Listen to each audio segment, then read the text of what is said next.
China assinaram hoje 15 acordos comerciais e também de parcerias, principalmente de cooperação para desenvolvimento de tecnologias.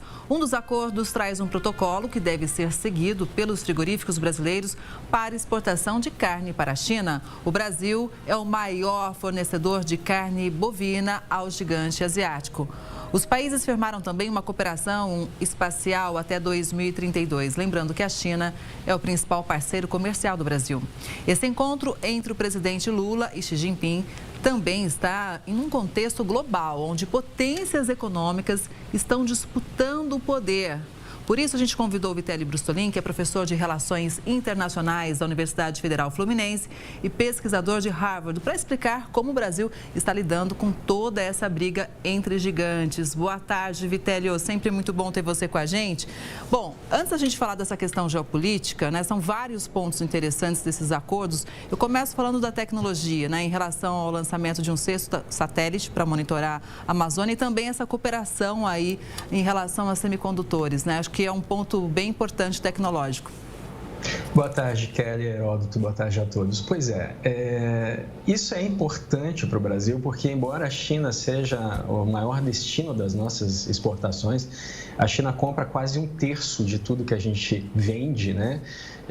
Nós vendemos muitos produtos agrícolas e commodities para a China e compramos produtos eletrônicos. Então, essa iniciativa de tentar alargar a capacidade do Brasil, das indústrias brasileiras, da produção do país, especialmente em áreas tecnológicas, é de interesse nacional para o país, para o Brasil.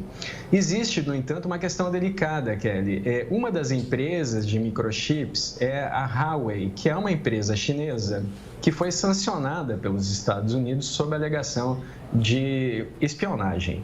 E o presidente Lula esteve nessa empresa, o assessor especial da presidência, Celso Amorim, que já foi chanceler do Brasil, já foi ministro das Relações Exteriores, na ocasião disse que isso não era uma provocação para os Estados Unidos, que não deveria ser visto dessa forma, que o Brasil tenta ter uma relação de paz e comércio com todos os países do mundo, mas existe uma conversa de trazer para o Brasil a Huawei e isso, como é uma empresa sancionada pelos Estados Unidos, pode acabar trazendo sanções também para o Brasil.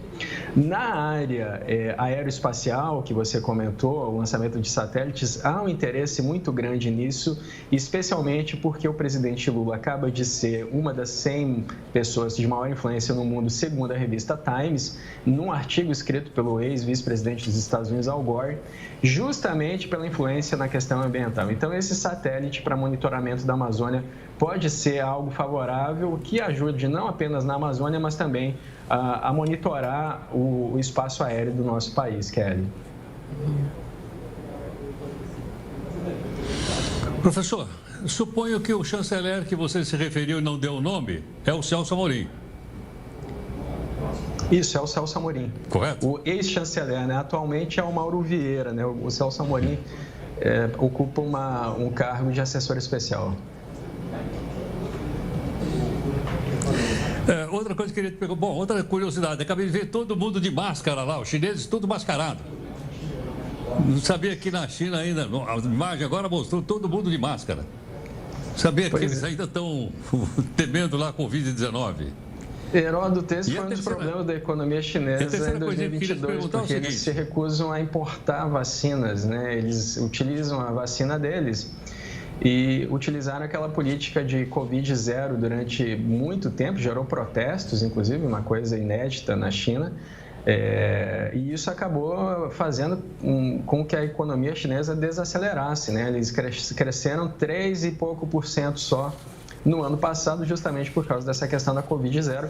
Eles enfrentam novas variantes da Covid para as quais a vacina chinesa não é tão efetiva quanto as soluções que nós temos no Ocidente, Heródoto.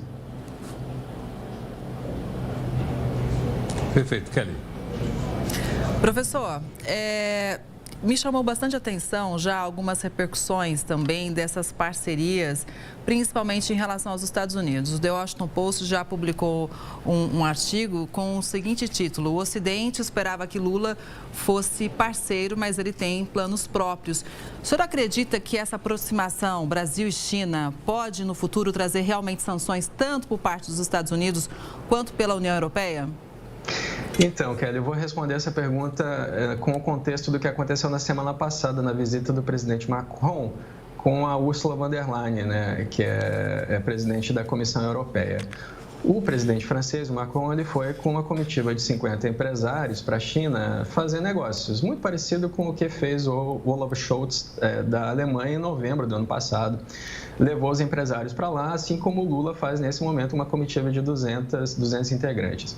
A Ursula von der Leyen, ela teve um discurso diferente daquele do Macron. Ela disse, olha, se a China se alinhar com a Rússia, se começar a vender armamento, nós vamos rever o acordo comercial que foi feito entre a China e a União Europeia em 2020. Ou seja, existe uma questão geopolítica importante para a Europa, que é a questão da Rússia e a Ucrânia, e essa questão geopolítica não vai se sobrepor à relação comercial. O entendimento dos analistas internacionais que observaram o movimento do presidente Macron é que, como ele levou empresários lá, ele estaria dando a seguinte mensagem para a China: embora haja um problema geopolítico e a China não condene diretamente a Rússia e mantenha uma parceria ambígua com a Rússia, o comércio continua. E por que isso interessa ao Brasil, Kelly? Porque em meados desse ano, o presidente Lula vai para a União Europeia tentar selar esse acordo que o Mercosul e a União Europeia tentam fazer há 22 anos e que ainda falta ser ratificado por alguns países da União Europeia.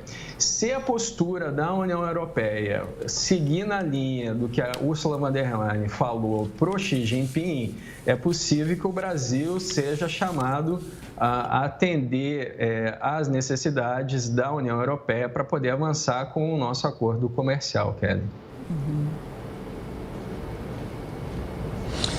Professor, por falar em acordo comercial, o produto interno bruto do Brasil é 1,7 trilhão de dólares. 1,7. O produto interno bruto da China é de 17 trilhões de dólares. O dos Estados Unidos é 21 trilhões de dólares.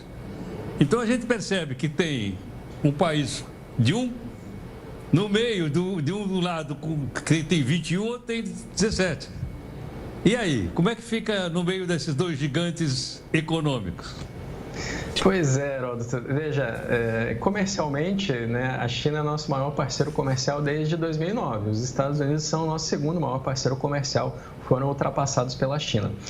Esses números que você falou do PIB, existe uma projeção de que até 2028 a China ultrapassaria os Estados Unidos economicamente. Essa projeção ela já foi vista e revista várias vezes. Há quem diga que depois da Covid isso vai ser antes, há quem diga que vai ser depois. A gente não tem como ter certeza, porque, é claro, isso depende do crescimento dos países ano a ano. E como nós vimos nos últimos 3 anos, houve uma desaceleração do crescimento da China. Nesse momento, inclusive, há uma desaceleração do crescimento do mundo todo, né, segundo dados do FMI. Agora, o que o Brasil tenta fazer é uma aliança comercial sem envolvimento geopolítico, o que é muito difícil, né? Veja que o adiamento da viagem do presidente Lula possibilitou que o assessor especial da presidência, que nós comentamos há pouco, o Celso Amorim, pudesse ir conversar com o Putin e pudesse fazer uma videoconferência com o Zelensky antes dessa viagem da delegação brasileira para a China. Por quê? Porque essa viagem, que vinha sendo planejada desde o início do mandato do Lula, ela, depois que o Xi Jinping se encontrou com o Putin, ela sofreu algumas alterações geopolíticas, né? Não se pode pensar mais apenas em comércio. Existem outras questões que interessam ao mundo todo nesse momento e o Brasil precisa estar atento a elas. Ou seja, todos os grandes players internacionais jogam o jogo da geoestratégia e o Brasil precisa levar em consideração a geoestratégia também. Não pode olhar apenas para o comércio nesse momento, Heródoto. Estamos vivendo um momento complicado global, né? Vindo de pandemia, com uma guerra ainda que a gente não sabe quando vai terminar. Vitélia, obrigada pela análise, viu? Uma boa tarde e até a próxima. Obrigado a vocês, até logo.